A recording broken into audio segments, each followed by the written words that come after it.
Our next speaker is Nagendra Singh Vidde. He is from Microsoft, Senior Technical Specialist. So he'll be talking about Oracle to PostgreSQL, match made in heaven.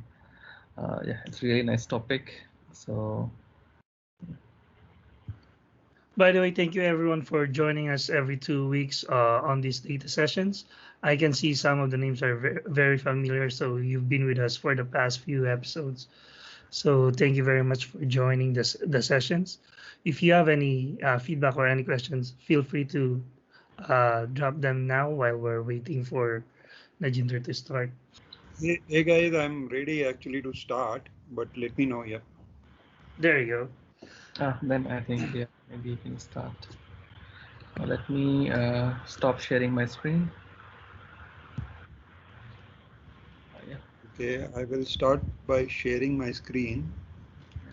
Uh, Guys, can you confirm if you can see my screen now? Yeah, we can see. Okay.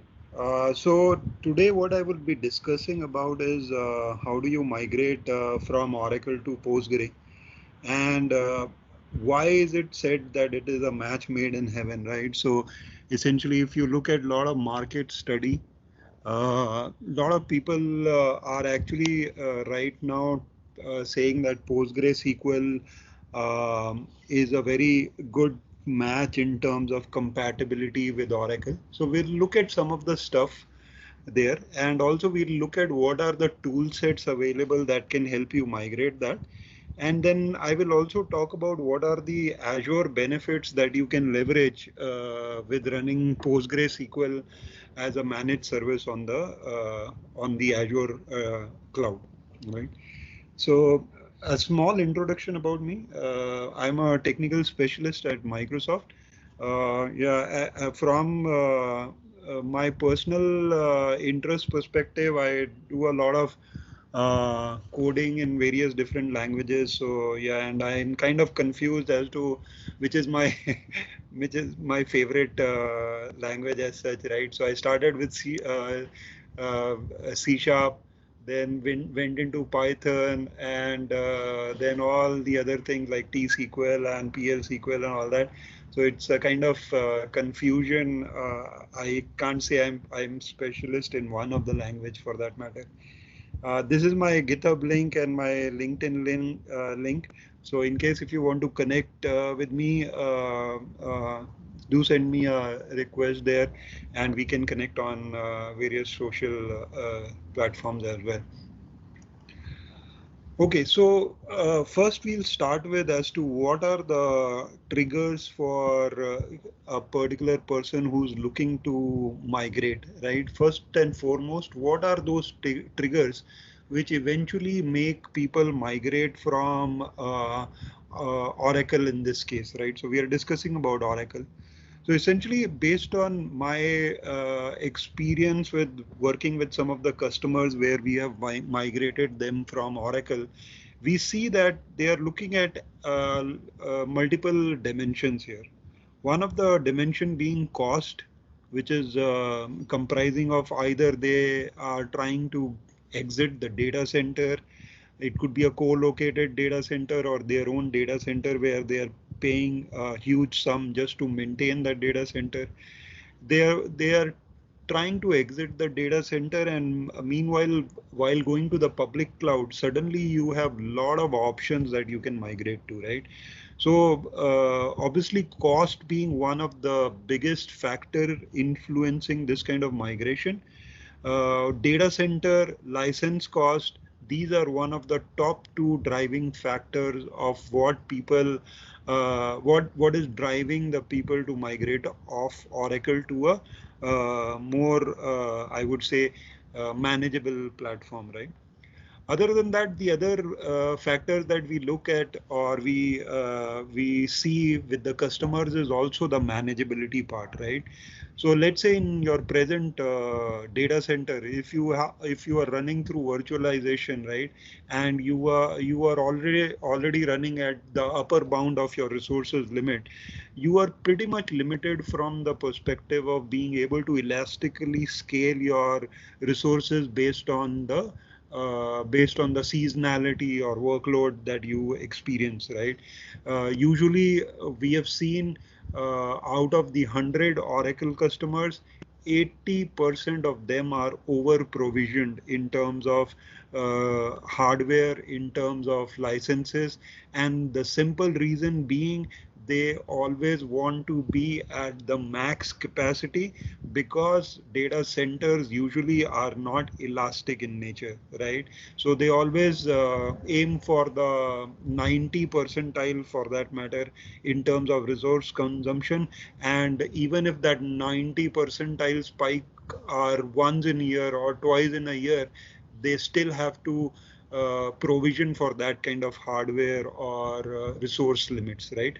Other than that, from manageability perspective, the other factors that drive people out of data centers or Oracle to more cloud-based platform is also the hardware updates, the software updates, security, compliance, and also we've seen a lot of customers coming to us and saying that 11G is out of support, 12C would be going out of support in some time.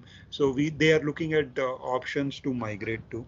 And other than that, there are security and compliance related issues as well that are influencing them to drive out of the on-prem kind of or legacy kind of environments. Now, what are the different pathways which you can look at if you're trying to migrate out of Oracle, right? So there are primarily three patterns that we have seen with the customers, right? The first one being the most simplest. It's like a lift and shift, right? What you're running on prem or on a co-located data center, you simply move the VMs across to Azure, and you can run with your own Oracle licenses in the Azure cloud. This we have seen a lot of people taking this route where they first migrate from on-prem to Azure cloud running on Azure VM, and after it has stabilized, they look at migrating at other managed databases, right? Now, why they choose to do this is most of the time people think that migrating out of Oracle is a very complex task. Most of the time we have seen customers and they don't even know what kind of features they are using, or either they are bind to this high-tech buzzwords like RAC or Oracle Exadata, and they don't know actually whether they can move out or not, right? Apart from that, we have also seen customers where they have a lot of insights about how they are using Oracle, what are the different tool sets and features they are using. For them, moving to a managed database is much simpler, right? And again, there it's a choice between going to open source like a PostgreSQL or going to a proprietary code like SQL Server. Again, nothing bad in between the two. What we have seen is PostgreSQL wins in terms of the compatibility, because the PL SQL that you run on Oracle has a close affinity with PL PG SQL, which is the programming language in PostgreSQL. So based on that, we see a lot of customer momentum towards PostgreSQL, but again, SQL Server is also a good contender here.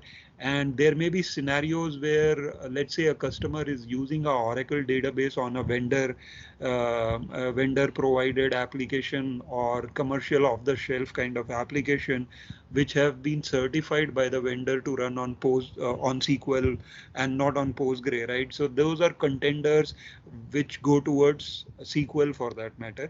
But as I said, if it's an application where the customer owns the code, we have seen close affinity of moving towards PostgreSQL.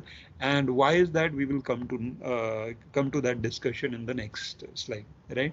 So Oracle to Postgre, right? Why is this a more preferred choice? And this is not something which I am saying out of my own gut feel. This is what we have seen with customers migrating off Oracle.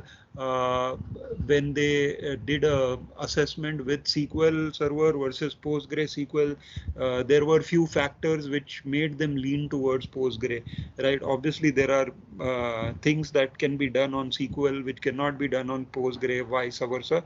But there are certain factors which naturally leans towards PostgreSQL. One of them is the extensibility that PostgreSQL offers. So if you are a PostgreSQL user, you would know that you can extend PostgreSQL by a lot of extensions that are available that can be installed on a PostgreSQL database and can use to leverage different capabilities. One of a couple of few favorite extension, or more I would say popular extension, is time series DB. And there are other extensions like HStore. So essentially these will bring or will extend PostgreSQL with lot of different features. For example, HStore, right? This extension will give you data types where you can store key value pairs in your database, much like edge stores that you see in other big data databases, right? Now, imagine this, right? A relational database clubbed with a key value pair typical of a edge store in the same database, right? Living and staying in the same database, you can club those two data types with same T-SQL or PLPG SQL statement. That's I mean, innovation in itself, right? So those kind of feature-rich extensions are what is driving more customers towards PostgreSQL. Apart from that, obviously, as I said, cost is a factor because this is out and out community edition. There is no license. It is much cheaper than the other databases that are available on the on as a managed service. Apart from that, customers also are more leaned towards community edition, where they are not having a vendor lock-in. They want to break away from the vendor lock-in, right? So believe me or not, Oracle, SQL Server, these are all proprietary code, which means that once you go into that, it is hard to move out because you would be getting too familiar with their programming structure. Your applications would be using inline queries, which would be hard to migrate, right? So this kind of a paradigm shift we are seeing with the customer, where they are saying they want to adopt open source more because they want to break free of a vendor locking, right? Apart from that, as I said, there is a lot of affinity between Oracle programming and PostgreSQL programming. If you have heard of the extension called Aura FCE, now this is an extension which you can install on PostgreSQL. The moment you do that, it will expose a lot of built-in functions of Oracle. Notably, if you know Oracle, the dual function that is available, the dual table which is available in Oracle, once you install Aura FCE, the dual table is available there as well, right? So these kind of extensibility in and compatibility in programming language is also one of the driver where we are seeing people adopting PostgreSQL over Oracle. And apart from that, I will talk more about what Azure has to offer for PostgreSQL. But these are top reasons where we are seeing customer moving towards PostgreSQL from Oracle workload.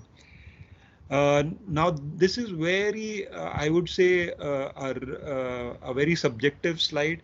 But again, we have seen this happening with some of the customers where they migrated from Oracle to Postgre, and they have seen around 95% in terms of savings, right? Again, this is a very, as I said, it's a very subjective slide. It all depends on what kind of licensing you have, right? Now, coming to the Oracle, the PostgreSQL value on Azure, right? As I said, this is a completely community database, fully managed database available on Azure. And when I say community database, it's an extension. It's not a fork like what you see in other cloud. It's an out and out community version, right? What we offer on a community database is that we offer 4 nines of SLA in terms of HA, which means if you go for Azure managed database, even a single database instance of Postgre comes with 4 nines of SLAs, right? Which is a very good value proposition for people running Postgre on-prem, where they have to specially buy a enterprise DB license only to manage a active passive cluster to make sure the high availability is taken care of, right?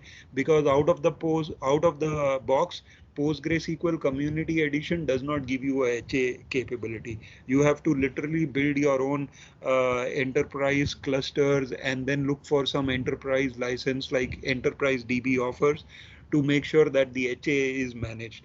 But on Azure, this is given to you out of the box. Apart from that, in Azure, we have a unique deployment model where you can convert a single instance for PostgreSQL into a MPP architecture where we can vertically shard your data across multiple worker nodes, and you can run your analytical queries in split seconds. Believe me, this is at least about 10 to 20 times faster than a single instance of Postgre. Apart from that, Azure intrinsically offers many values, like it is the most secure and the most compliant public cloud in the world, right? Apart from that, PostgreSQL itself will give you some built-in performance tuning capability. We have leveraged the built-in PostgreSQL extension, which is PG stat statement, to build an intelligence tuning capability on the Azure, right? So out of the box, if you leverage Azure PostgreSQL, you will get recommendation like indexes that can tune your slow running queries. It can find out what are the top weight stats based on which you can tune your database workload. And apart from that, the last and I would say not the least is the way it can interact with other Azure services. For example, Azure Functions or Kubernetes, AKS, or cognitive services or Power BI. These are all built in, which means if you have to build a complete architecture deploying with a PostgreSQL, you are much more beneficial here in Azure because you can integrate it with a lot of PaaS services. Okay, so this is from the value perspective. Now let's go a little deep into the migration strategy. I hope there are no questions till now, but if you guys have any question, keep asking them on the uh, okay, so PO is asking question. PO, I will answer your question later, okay? So from the migration strategy perspective, right, we essentially follow this methodology, right? And you would have, if you would have been to any Microsoft session talking about migration from a database perspective, you would have seen this slide.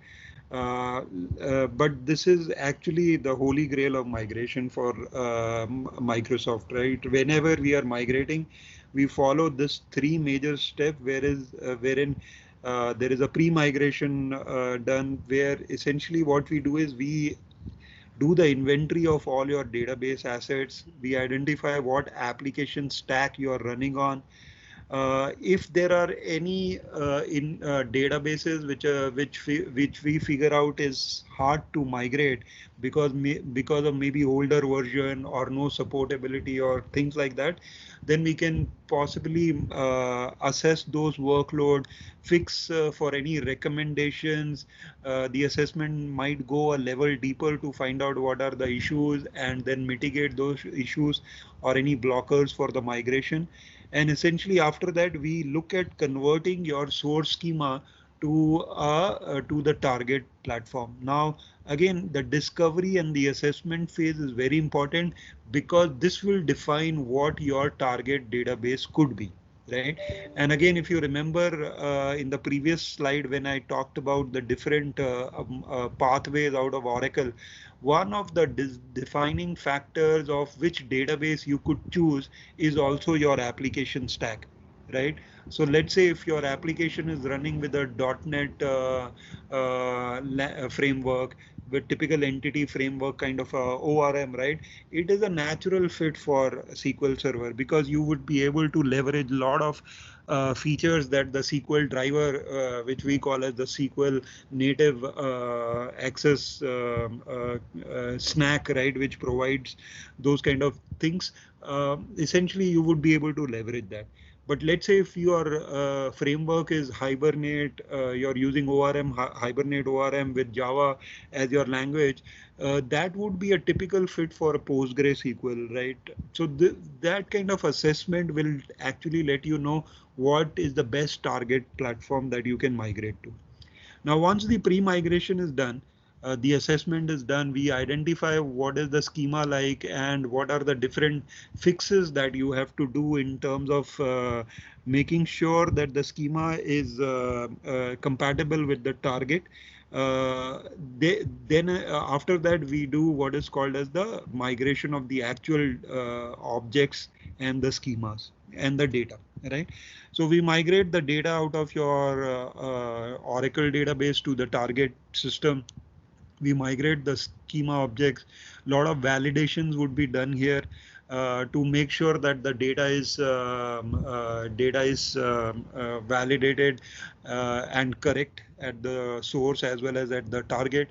So people choose to run a simple count row kind of a query, or there have been scenarios where people have run checksum to make sure that the data at both the locations are same. So that is also completely possible. Now, once you migrate the data, depending on what is your application downtime that it can kind of withhold, we will either choose to synchronize the data for a longer term, or we can simply cut over the application once your complete data is loaded to the target, and then cut over the application to do the post migration step. Now, data sync, there are multiple choices here. I will talk about this in the demo, which I will show a little later. So once that is done, in the post migration is where we do a very iterative step. And the iteration is essentially to remediate the application out of any bugs or issues, or even to optimize for that matter, right? Now, once you migrate to, for example, Postgre, there are a lot of features or extensions that can be leveraged to make sure that your what you were doing in Oracle can be done in a much better optimized way, right? So there is phase activity within this post migration step where we look at a lot of different codes, optimize it to use native features rather than using compatible features, right? Because native features will give you much more better performance. Now, this is the whole migration methodology. Okay, from the tool perspective, right? What tool can we use to do a end-to-end migration? We will leverage what is called as Ora2PG. Now, Ora2PG, if you've seen, is a open source tool which is available. It has a very good documentation. The code is available on the GitHub.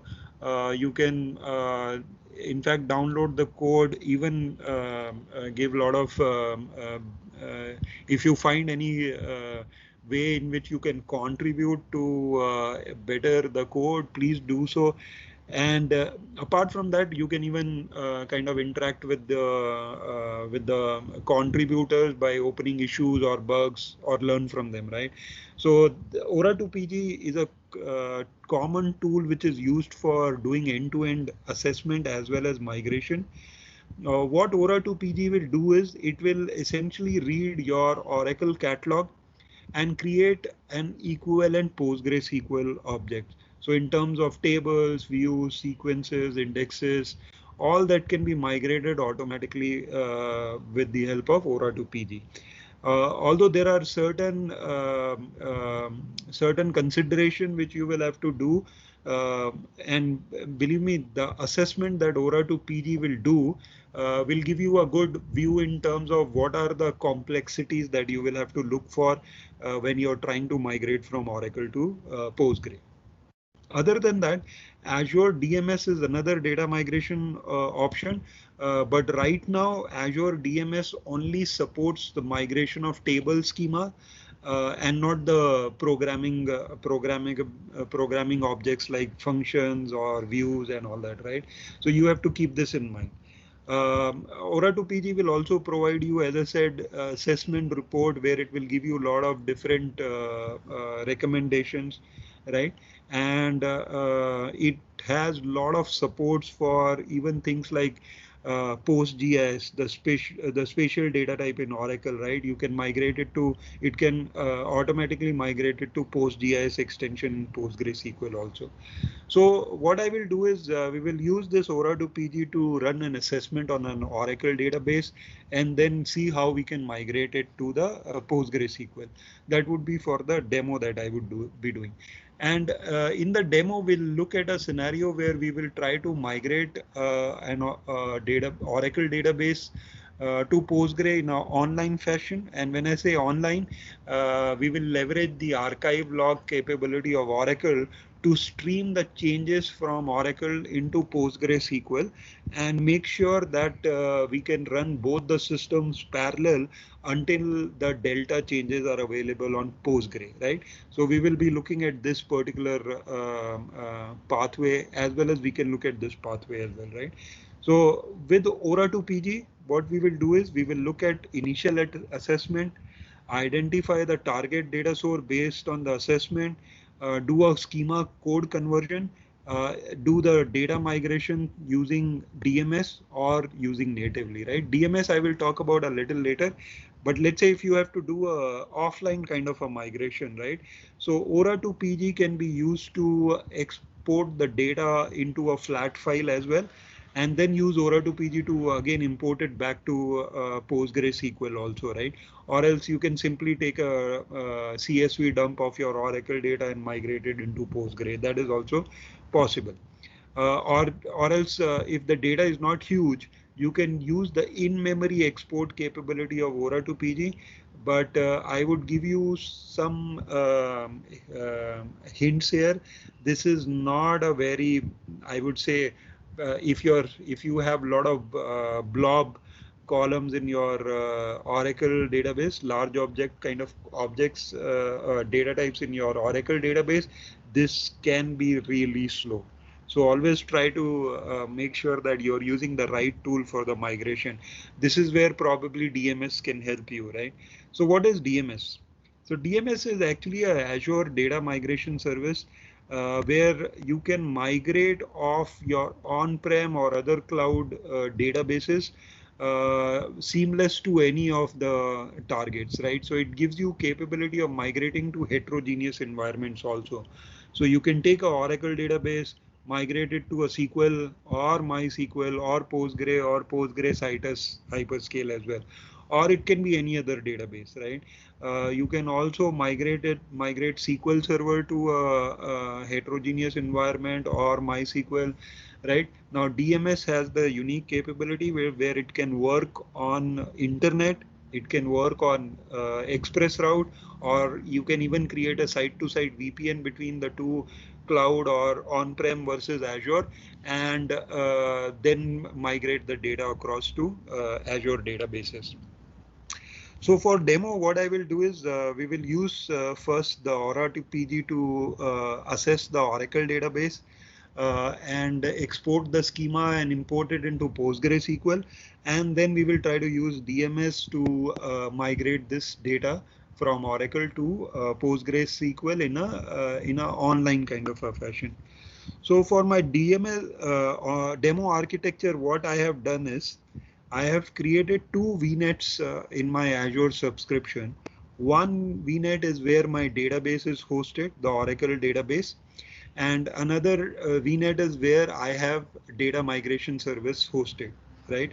Now for site-to-site connectivity, what I have done is I have created a virtual a subnet within that database VNet, and in this subnet I am hosting a gateway.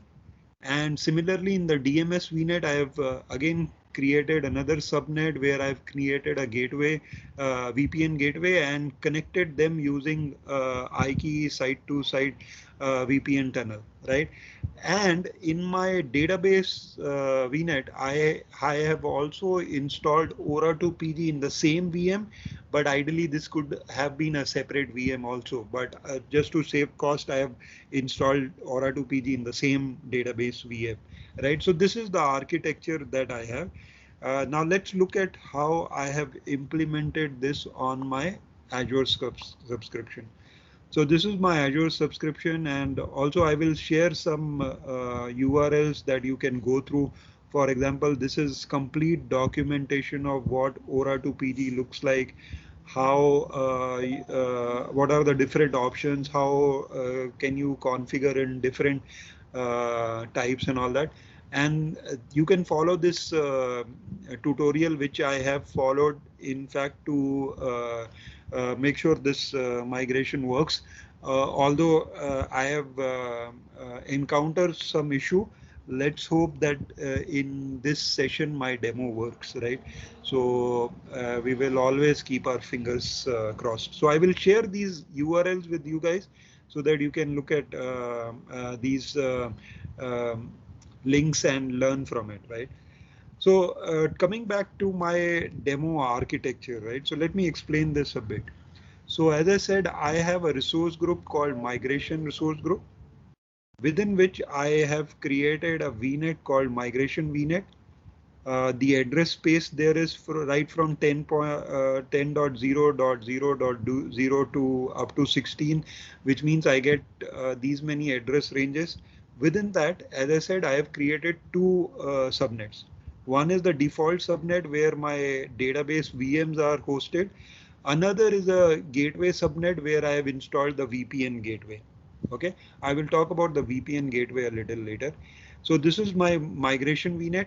Similarly, I have a DMS VNet in a different resource group called NDMS RG, and this VNet again has a different address space, right? This is to make sure that when you connect the VPN, there is no overlap in terms of the IP addresses. So always make sure that you are keeping the address space different from your on-prem or other cloud IP addresses. Otherwise, this might not work. And similarly, in my DMS VNet, I have two gateways.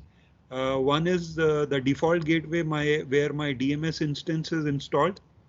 And then I have a gateway subnet where my VPN gateway is installed. Now let's look at the VPN gateways, right? So in my DMS, I have installed this DMS virtual VPN gateway, virtual network gateway. Essentially, this is a simple point site-to-site kind of a VPN that I've configured here. You will look at different configurations that are available. What SKU I have chosen? It's a this SKU is basically the cheapest SKU in the gateways for that matter. As you move ahead, you will get more capabilities, right? But for a demo perspective, I have chosen the basic SKU. From connection perspective, you will see that I have a VPN, VNet to VNet connectivity between my migration VNet to my DMS VNet. These two virtual networks are connected. And similarly, in my migration VNet also, I have created this VPN gateway. Now this gateway again does the same thing. It has a connection from my migration VNet to my DMS VNet, right? So till here, are you guys following what I'm doing? So essentially, what I showed you was this VNet that I have created. Okay, sorry, I wanted the laser pointer. So I showed you this VNet which I have created. I showed you the two subnets which I have been which are created. I showed you the gateway connectivity between the two, and similarly the DMS as well. Right now, let's look at the database VM. So within my migration resource group, I have couple of VMs here. One of them is a Windows virtual machine, right? And I am connected to this using RDP here. Let me look. Okay, my RDP is gone.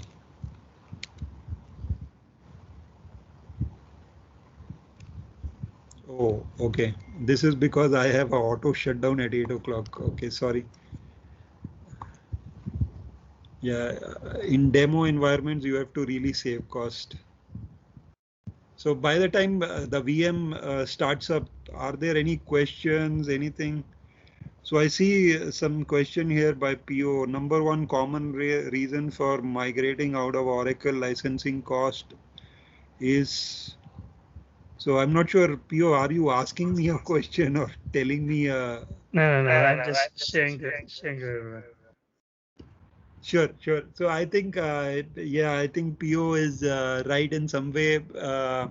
There are more and more application needs where applications are being developed to handle multiple databases and multiple structures for that matter, right? So I've seen application using NoSQL in the same application. I've seen applications using a relational store, NoSQL stores, big data stores as well, right? So for that kind of scenarios, definitely cloud gives you much better capabilities there. Are there any questions? I mean, I'm just looking at my VM. It will take some time to start. Meanwhile, if there are any questions, do let me know. Look like my VM has started.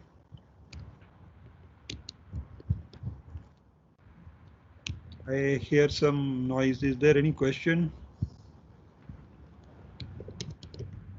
Okay, if none, then let me walk you through the setup here. So this is my VM, which is hosted in the database subnet, and this has Oracle installed in it. So if you see here, I'm using a SQL developer to connect to my Oracle instance.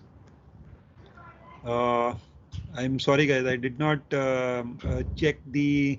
I should have prevented it from shutting down because I will have to start from zero now. So, okay, so my SQL developer is up, and so I'm trying to migrate off my Oracle, my HR schema here. If you know Oracle, you know HR schema, right? So HR is okay. Essentially, okay. Let's see if the Oracle is up or not. Uh,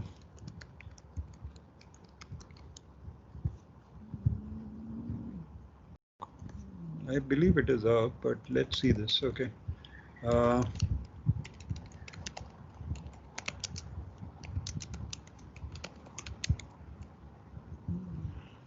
okay, so it I think it is up. Describe. Um,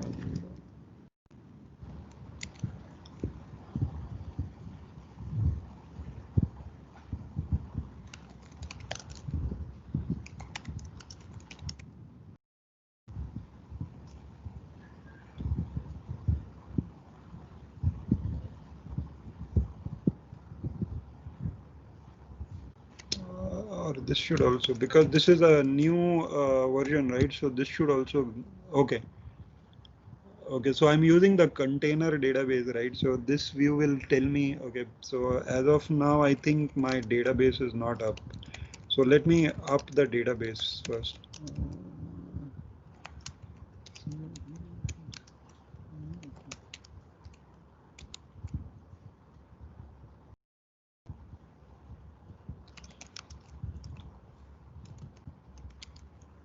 Okay, so let's see if I can connect.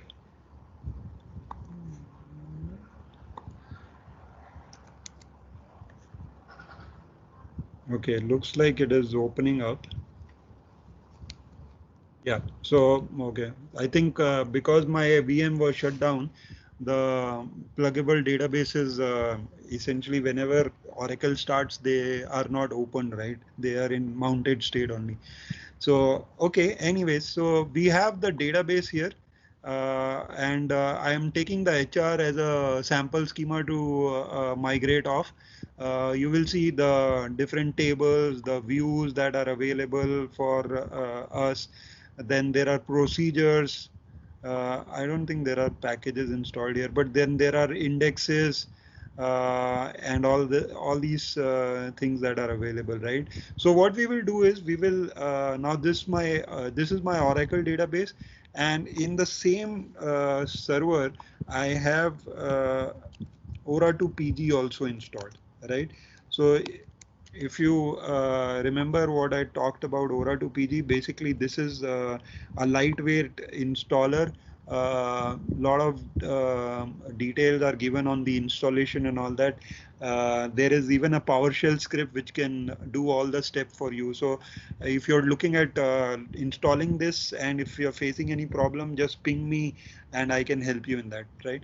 But essentially, once you install it, it requires a lot of things. It requires Strawberry Perl executor. It requires Git. It requires the make utility to compile the code and all that, right? So all that can be installed if you have that PowerShell script, and I can share that URL also with you. But once it is installed, you can verify your installation by running this thing, right? And then what you need to do is copy. By default this file will not be available, right? So this is the configuration file based out of which the Ora 2 PG works.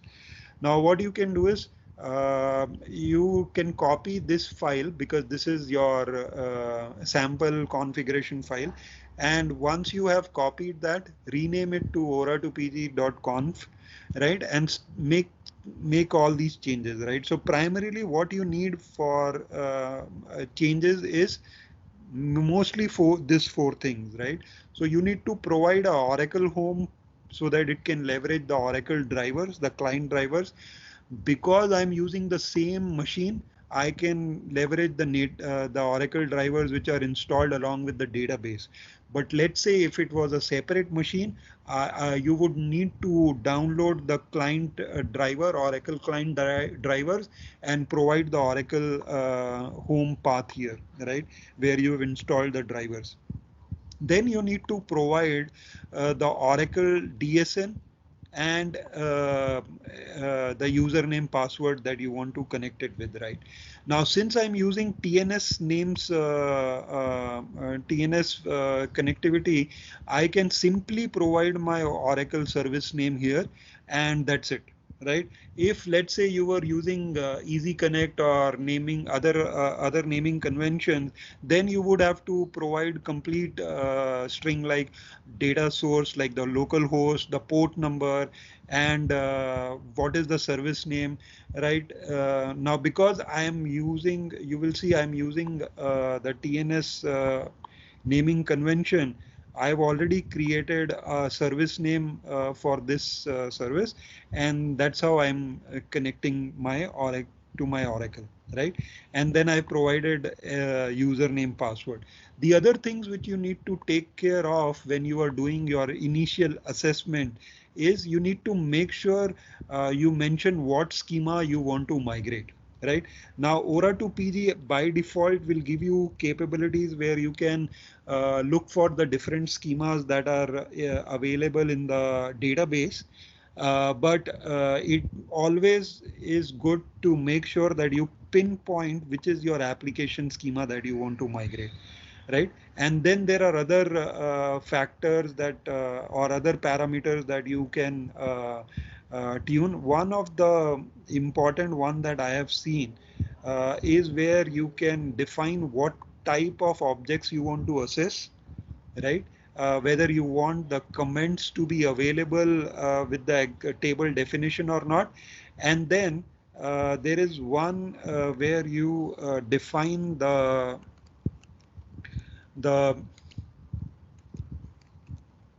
one minute.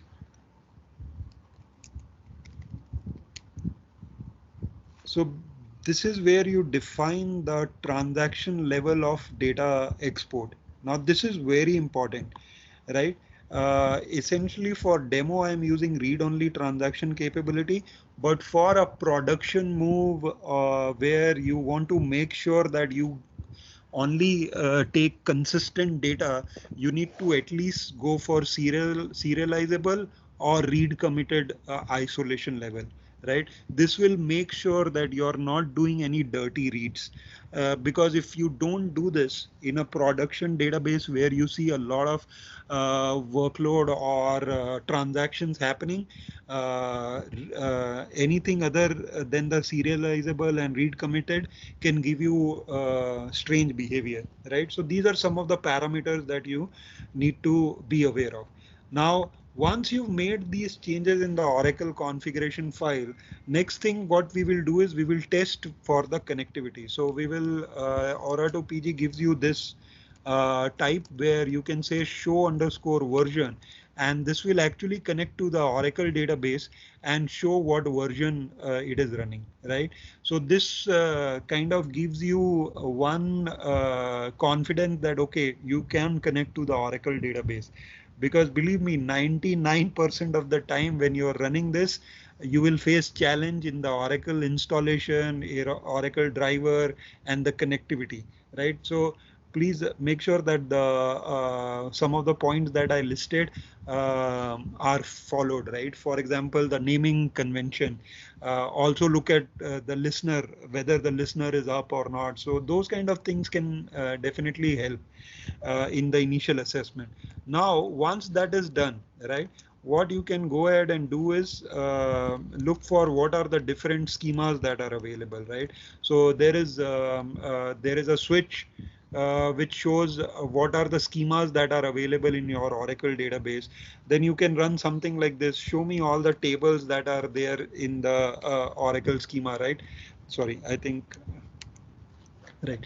So these are different switches which will go into Oracle database and run some preliminary test, which would mean that it will tell you things like whether you have accessibility to the schema or not, whether you have accessibility to all the tables or not. Those kind of things can be done using these preliminary switches. Now, once that is done, right, the next step is where you actually go ahead and start migrating or doing the assessment of your schema. Now, what I will do is rather than running the actual thing, I will show you the existing reports that I have. The reason being, my VM is not a very beefy VM, right? So you will see it is already spiking on the CPU, right? So it will be a pretty slow. So I don't want to waste everybody's time. But you see, it will go into each table, find out how many rows it has, right? It will also tell you what are the top 10 tables by rows, what are the top 10 largest table in terms of space and all that, right? Now, this is a very demo kind of a schema, so you will not find very surprising numbers here. But yeah, on your system, this could be very huge.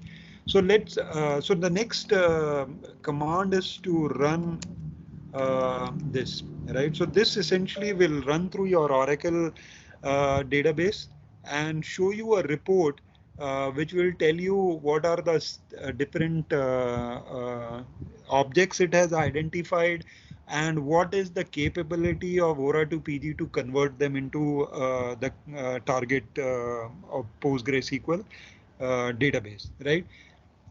Now this will take a lot of time, so I will not run it, but I have a sample report which I ran some time back. In fact, yesterday, a couple of days back, and you will be able to see what this report looks like once it opens up. I'm not sure why. Okay, yeah. Maybe I need to scale up my server. Okay, but anyways, so if you look at this database slide, this report, it will give you a lot of details. For example, what was the name of the schema that it assessed? What is the size of that database or that schema? What are the different type of objects that it identified in the Oracle database, right from things like DB link to global temporary tables to indexes and different things.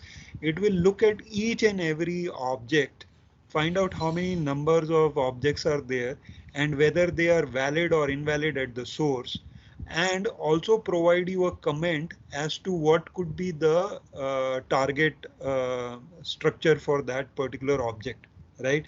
So for example, if it's a DB link that you're using, you can always export it to Oracle as a foreign data wrapper using Oracle underscore FDW.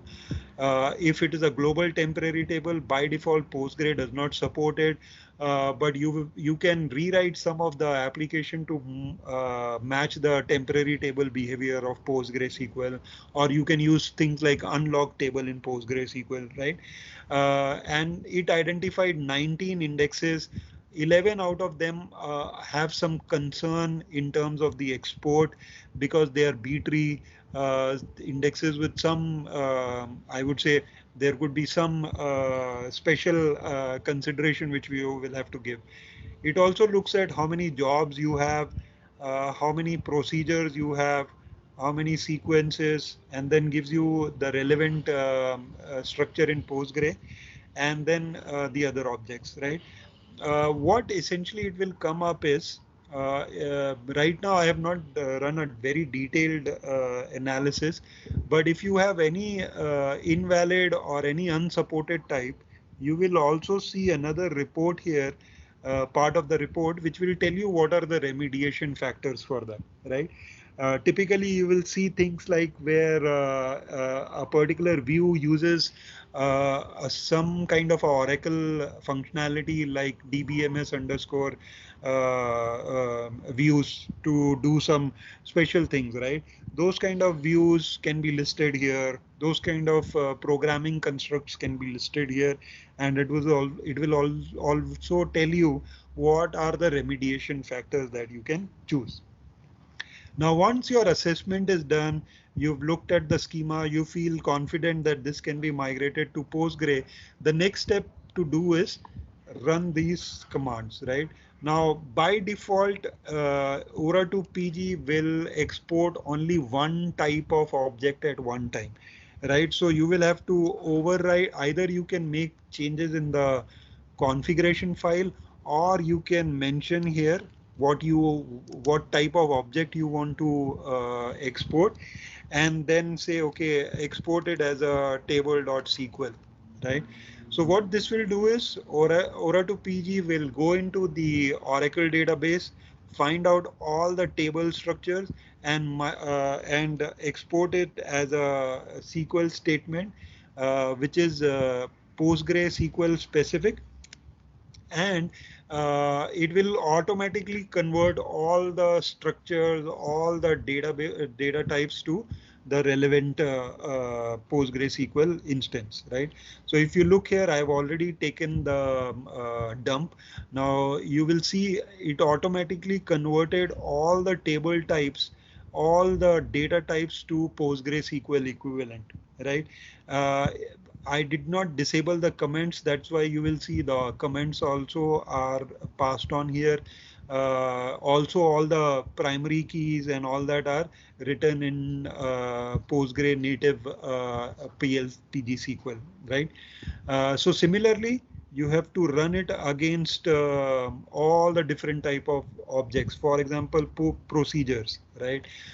Views and all that. Now, once this is done, what you need to do is you need to load this into the target PostgreSQL. Now this is where you will go ahead in your Azure portal and create a new PostgreSQL instance.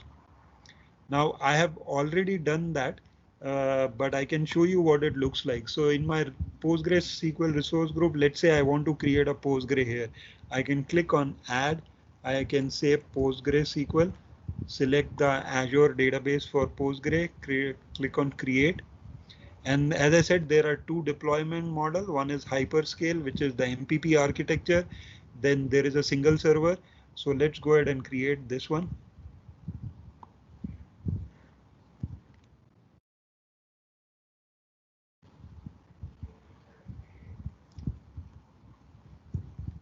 So no, PO, it does not have the DMA capability where it can actually run the actual statement and do the analysis, but it can do a lot of things like comparison of schema between Oracle and Postgre and tell you if you have migrated the schema properly or not. So those kind of comparisons can be done. Okay. No, there are no other questions. So let's go to the creation of the Postgre, right? So here you can specify what version of Postgre you want to create, what is the configuration of the server. For example, how many vCores do you want? So there are multiple SKUs available. You can go to general purpose, memory optimize.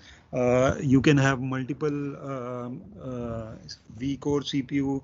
You can scale up and down the storage. Also, you can specify how many days do you want the backup to be retained. It can be from 7 to 35 days and so on and so forth, and then go ahead and create the database. So now I'm not doing that because I have already created one, and we will be using this database to migrate to. So first thing when you deploy a PostgreSQL database on Azure is you need to make sure that your VMs are your VM can connect to this, right? So either you make sure you whitelist the IP in the firewall, or create what is called as the private link, right? So because I was using a basic version does not give you a private endpoint, but if you use a general purpose or memory optimize, here I can create a private endpoint. So essentially, if you go back to this diagram here, right, what I can do is I can spin up a PostgreSQL, create a private link, and from private link I can directly connect to my this database VNet. I can create that private link IP in either in this subnet or this subnet, and then my DB VM can directly connect. So for now I'm not doing that, but that is totally possible. So I have a basic version and I have already enabled my connection security. So I go back to my VM, and here I will use a tool called pgadmin, right? If you guys are using PostgreSQL, probably you would have come across this tool. This is again a community tool which is used for management of PostgreSQL databases. The same applies to Azure Postgre also. You can use the same tool for management of Postgre on Azure. So till the time this comes up, let's see if we have any further questions here. Okay, any questions? No, I think no, sir. Okay, so I keep going here, right? So my pgadmin is spinned up, and now let's try to connect to my source target database.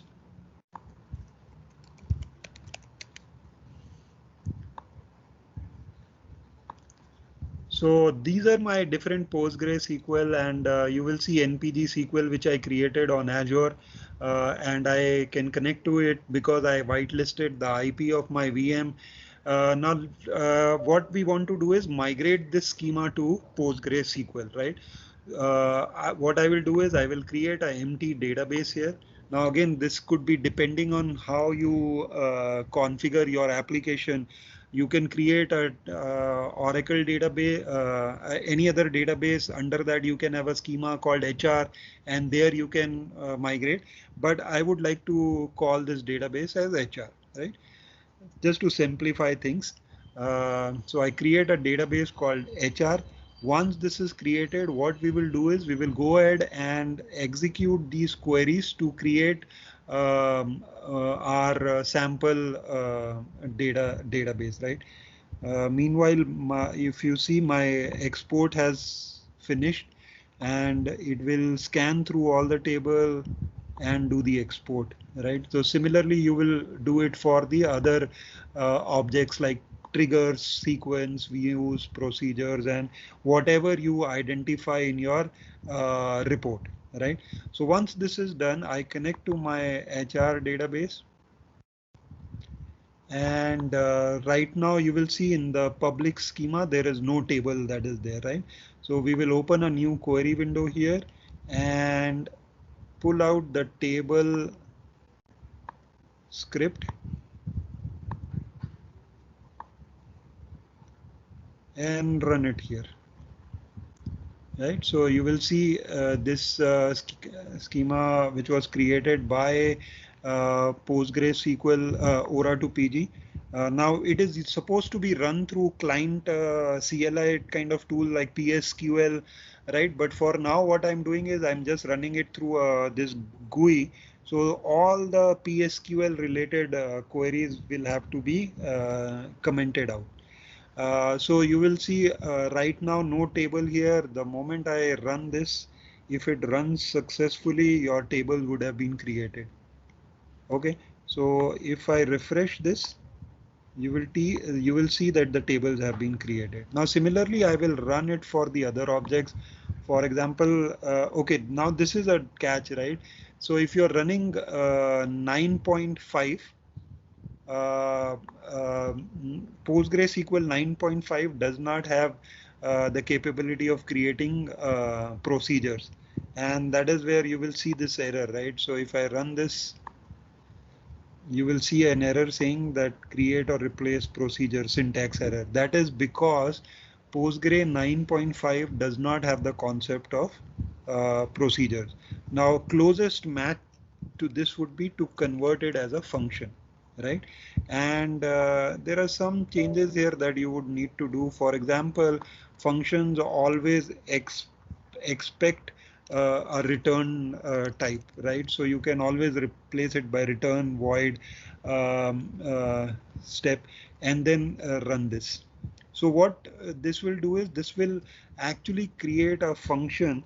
Right now you see there is no function here, right? Only 3 of them. The moment I create this returns void, sorry. So once you create this, right, it would have created this function here, right? So this way you will have to convert your stored procedures into function. But if this would have been Postgre 11, you don't need to do this, okay? Because Postgre 11 supports the different procedures as well. Okay, so this is how you will create various objects. Typically, the stored procedures is something which you have to look for. Again, views pretty simple. They will work as it is. Okay, 1 minute.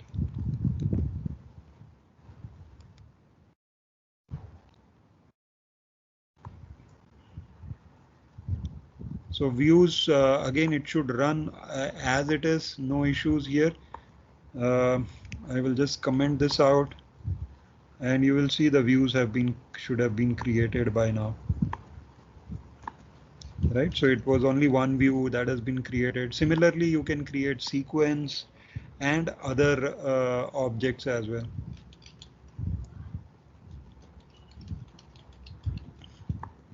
So let me comment this out and create the sequences. So right now I believe there are no sequences here.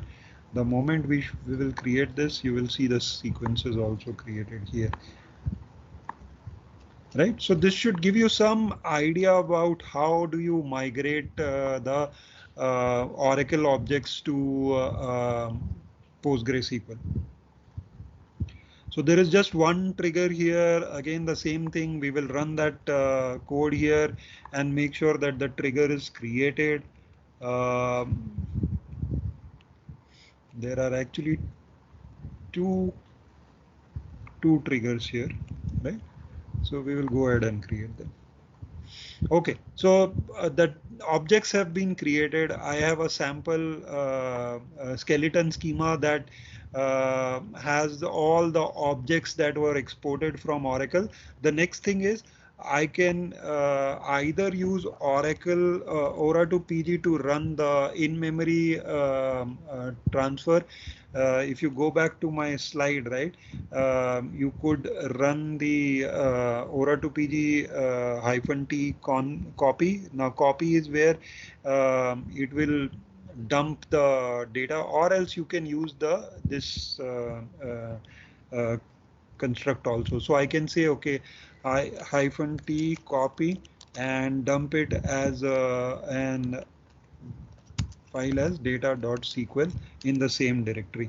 Now what this will do is it will go through all the tables, dump that data into my this folder here as a file called data.sql, and that will have all the copy commands which will migrate my data from Oracle into a flat file, and then flat file to PostgreSQL. Now, if we want to do a more online kind of a migration, which is what I will demo in the next few minutes, this is where we will use the DMS. So let's start with the DMS, right? So again, DMS can be created by clicking on create resource and then choosing the DMS. Again, I will not spend that much time there. I will just go ahead and show you what I have already created. Now, once you create a Azure Database Migration Service resource in your subscription, vanilla out of the box, it will not have any projects, right? So once the service is provisioned, you can go ahead and create a new project and specify a project name. So I say Oracle MIG project 1, specify the source, which is Oracle, specify the destination, specify whether I want to use online migration or offline migration, and create and run the activity.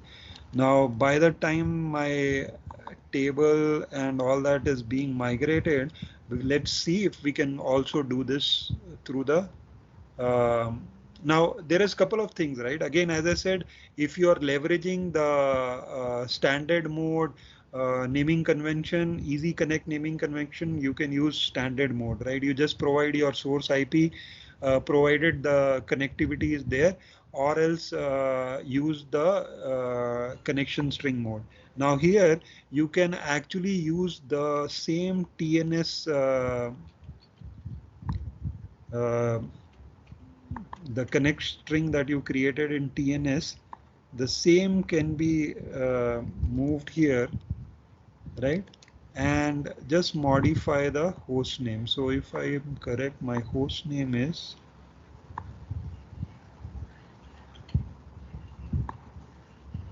okay. So I just move this, specify the username that I want to connect it with, password. You need to make sure that Oracle has 1.2 security protocol enabled. There is complete steps on how do you enable it. By default, when you install, it should be enabled, right? So don't have to worry about that. But let's click on save and see if we can connect to the Oracle. And meanwhile here, if my export is done, it would have exported the data. So yes, so it has exported the data. Let's see if we can see that data, right? So here, if you see, it has actually created the copy commands to dump that data into my Postgre instance. I can simply run this on my Postgre, and it would migrate the data. Right. Again, this is a PL SQL command, so you cannot run it in the PG admin. But if I do something like that, PSQL and provide the host name npg SQL2 dot so and so and provide the input file name, it will go ahead and copy this data to my Postgre instance, and your migration, offline migration, is complete. but let's try to see this. Okay, so this was expected. I think there is some issue. So one thing which you need to take care of when you provision the DMS is make sure that these ports are opened at the NSG level to the Oracle database that you would connect to. So you see here, I have already opened that, right? So you have to enable the DMS ports that it will connect to, and also enable the database port, and make sure that you're not exposing it to the internet, but only expose the DMS address space. If you remember the VNet address space, right? Take care of that. The other thing which you need to take care of is the firewall in your so within the firewall, I have already enabled my inbound rule where I'm allowing all the ports from DMS as well as which will connect to the DMS and all that, right? So these all things you need to make sure that it is up. You need to make sure that your listener is also up, right? So you can do this listener, okay, sorry. And then you can check the status of your listener, whether it is up or not. So the listener is up, right? And in fact, from a command prompt, I can connect to this HR at overclpdb and provide HR. Okay, I can connect here also. So all these are some of the remediation steps that you will take forward to make sure that connectivity is not an issue. But I think there is some problem that I've been facing since couple of days. I've already sent a feedback for this. You see the error is not very prominent, right? It will not tell you what is the issue, but believe me, I mean, it should work for you. I think there is some problem which I have not overseen, which I have overseen, due to which I'm not able to connect, but it has all the steps, right? All the steps are listed here. So if you see, once you go ahead and connect to your Oracle database, you connect to your Oracle database, then it needs a OCI driver to connect to the Oracle. Once it is connected, you specify the target and then specify which schema you want to connect, and that's it. And then it will do the automatic migration. It will also take care of all the incremental data that is coming to your Oracle database and perform the final cutover also. So yeah, I think we are short on time, so I will not spend time in troubleshooting this, but I believe this should have given you some idea about what it looks like. Any questions before we call this off? I think PO has a question, which is procedure function. Was it flagged during, or you will have to manually look out for these issues? No, so this Ora2 PG will not flag out that your Oracle has a procedure and it will not fit in the Postgre. That is something which you will have to look at manually. Does anybody else has any question?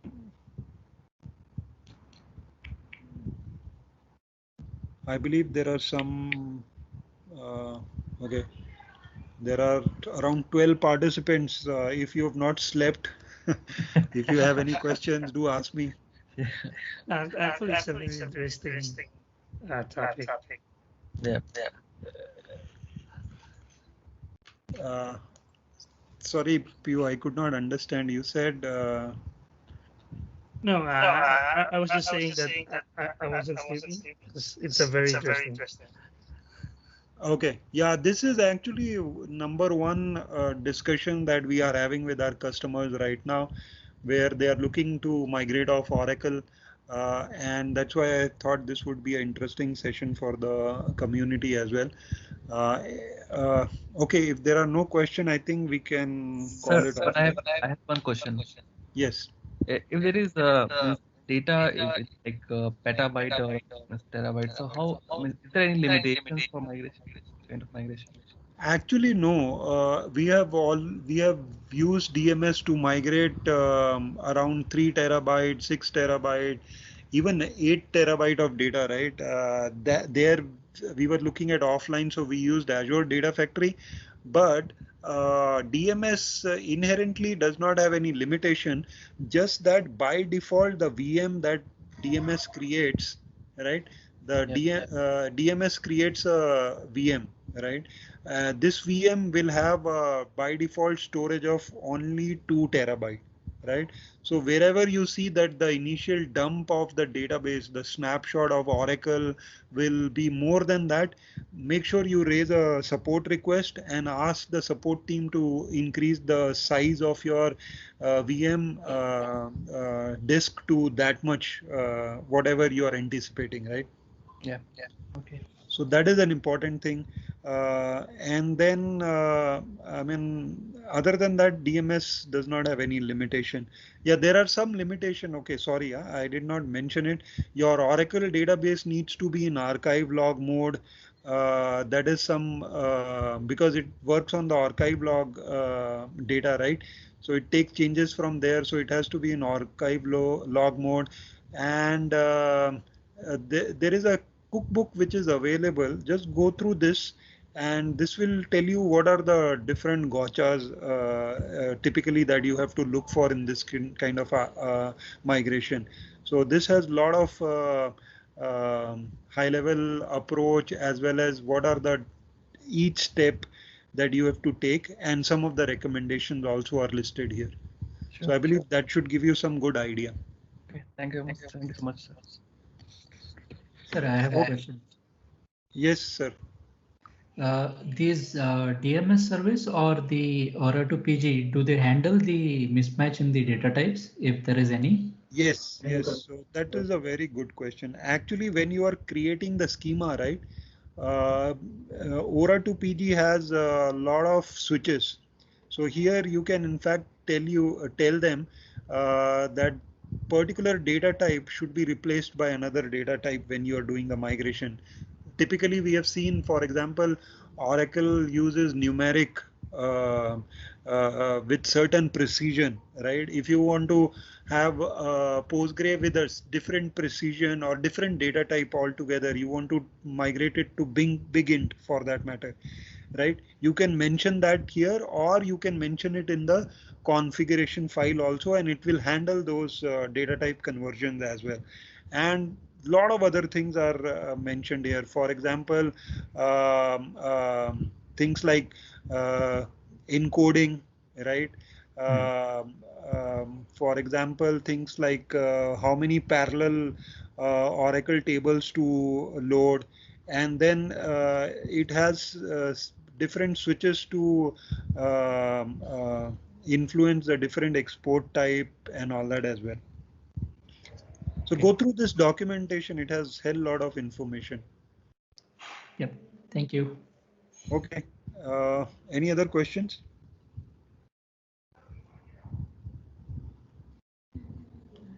Okay. If not, then thanks PO, Nilesh, Asif for giving me the opportunity to present here.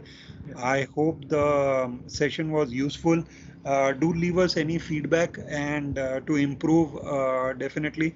We are looking for such feedbacks. Thank you. Sure. Thank you so much, sir. A really nice session and very helpful. Hi guys, I think there is a feedback link I have provided in the chat box. So if you have any feedback, you can just provide the feedback by clicking on the link. And I have just one announcement as well.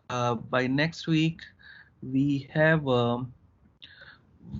sorry, not next week. It's on 29th September. There is one session for the blockchain. So if you are interested, you can join. That's episode 10. So you can join that. And all the recordings for this session will be available on means YouTube channel, MVP YouTube channel. So you can also go through. Let me share. This is the YouTube channel. So you can just go and subscribe and find out if the previous episode for the modern data warehouse as well. And you can also join us our community group. All the sessions for data community and maybe BizApp community or Azure community, you can find out here. For upcoming sessions, you can see here there are a couple of nice sessions available, like how to start IoT projects with Azure, like Christopher, that's in Azure community. It's coming on September 16, so you can join that. If you have any questions, you can also email to us. Yeah. Thank you so much again for joining today.